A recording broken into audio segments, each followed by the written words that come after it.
Hey, good morning, Mower Medic One. Today, we got a little old echo on the bench here. I've done all my checks. The crankcase and cylinder, the integrity is good. No leaks, no air leaks. The fuel filter is clean. And if your trimmer is doing this right here, let me crank it up and show you. Now I'm going to be flashing that choke lever right here, and I just want to show you that it'll idle but it won't rev up. Your exhaust is clean, exhaust ports are clean. Let's just see.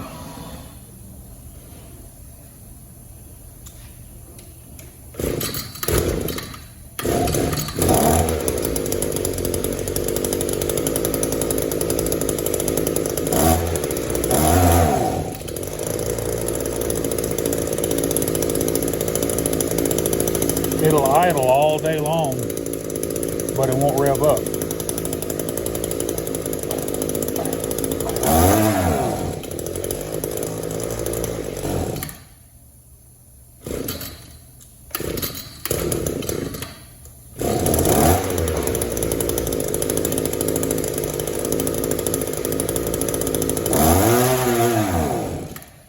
On these Echo trimmers with the Walboro WYK carburetors, there's a little adjustment screw right there.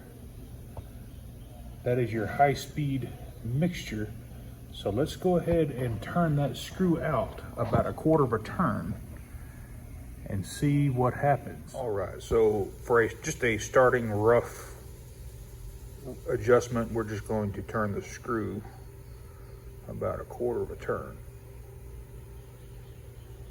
Now I'm going to go ahead and crank it up. We're going to listen to it.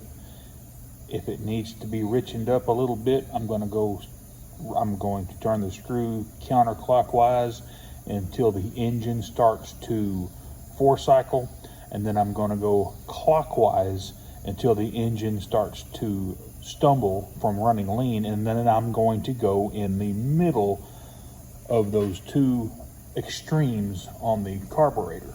So let's give it a whirl.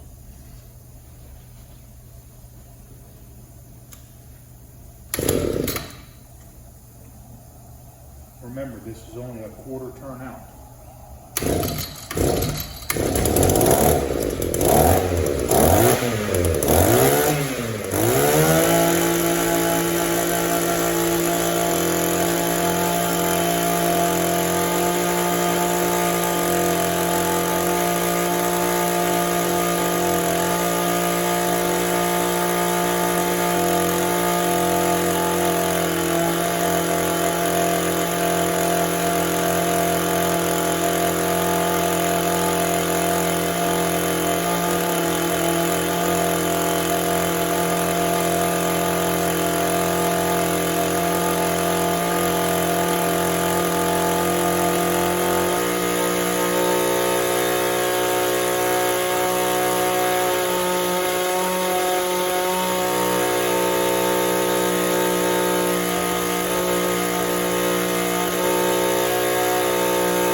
Top of the carburetor is your idle mixture, and what I normally do is just take me a pocket screwdriver and I grind it to a point, and then you can come in here and you can remove that little plug there.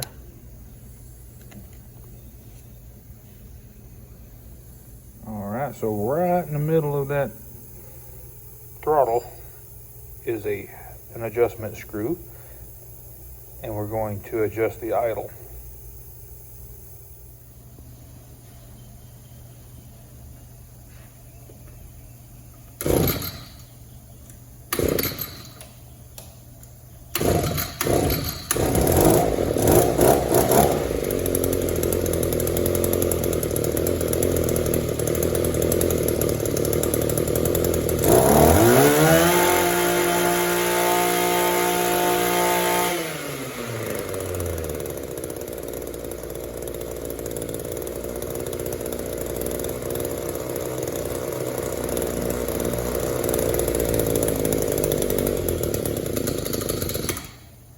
Too much.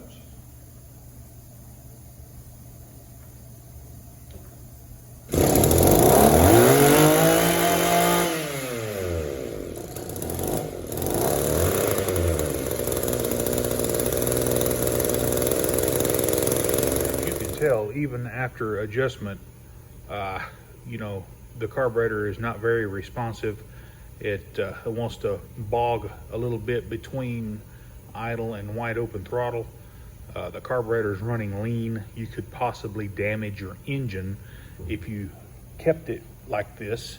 At this point, I would disassemble the carburetor and figure out why we've got a lean condition. Could be the inlet screen stopped up, could be a hardened diaphragm not opening the metering fuel inlet lever like it should, could be a gasket, could be a number of things.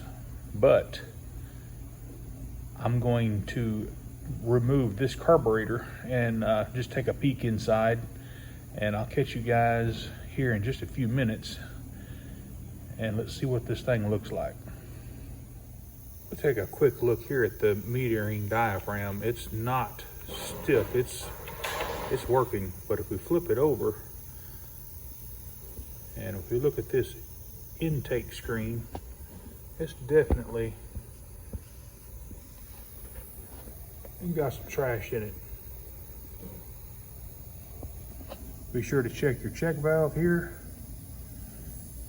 And at this point, I'm just going to lightly, and I'm talking lightly, blow out this carburetor with compressed air. I'm going to remove the fuel pump and clean out all of the debris under the fuel pump. And we're going to put it back together and see how it acts.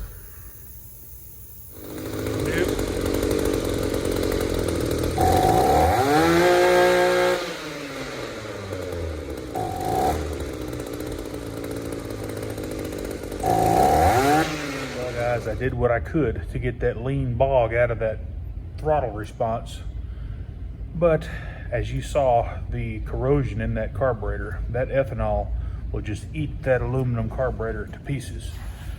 At this point, putting a kit in it would be useless, senseless. At this point, I would just have to spend the money and put a carb on it.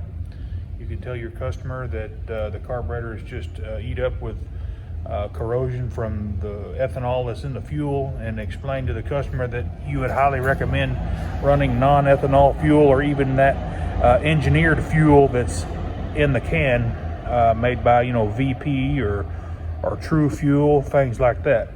But anyway guys, I just thought I'd show you some of the ins and outs of trial and error on working on these two strokes. They can be a pain in the butt sometimes, but you know, it is what it is. So y'all have a good rest of your day, and guys, we will catch you on the next one. Have a great day.